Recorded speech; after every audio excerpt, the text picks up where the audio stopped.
আসসালামু আলাইকুম। এটি হচ্ছে আমাদের 8 ইঞ্চি উচ্চতার অর্থোপেডিক্স ম্যাট্রেস। নিচে 1 ইঞ্চি ফেল, তার উপরে 3 ইঞ্চি রিবন, তার উপরে 1 ইঞ্চি ফেল, তার উপরে 2 ইঞ্চি রিবন, তার উপরে 1 ইঞ্চি ফেল। এই সমন্বয়ে আমরা তৈরি করছি 8 ইঞ্চি উচ্চতার জেনুইন অর্থোপেডিক্স ম্যাট্রেস। এখন অনেকেই বলে যে ম্যাট্রেসের উপরে 3-4 লেয়ারের ফোম দিয়ে উঁচু করে দিতে হয়, 3-4 লেয়ার ফোম দিলে ভালো হয়। আসলে এগুলো হচ্ছে কি, ফোমের বিষয়টা আপনার অর্থোপেডিক্স ম্যাট্রেস কিন্তু এই সমন্বয়ে তৈরি হবে।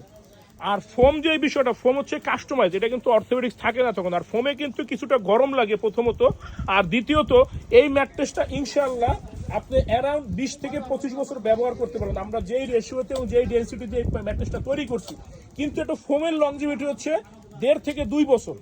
1.5-2 বছর পর কিন্তু ফোমটা বসে যাবে। গরম না হয় আপনি সহ্য করলেন, এসি ছাড়লেন বা একটা থিওরি যে কোনো একটা দিয়ে মানায় নিলেন, বাট ফোমটা যখন বসে যাবে সেটা কিন্তু তখন একটা হ্যাসেল হয়ে দাঁড়াবে। তো অর্থোপেডিক্স ম্যাট্রেসের উপরে জেনুইনলি নিয়ম হচ্ছে জাস্ট উপরে পাতলা একটা তোষক বা একটা টপার ইউজ করতে হবে মশারি চাদর গুজার জন্য।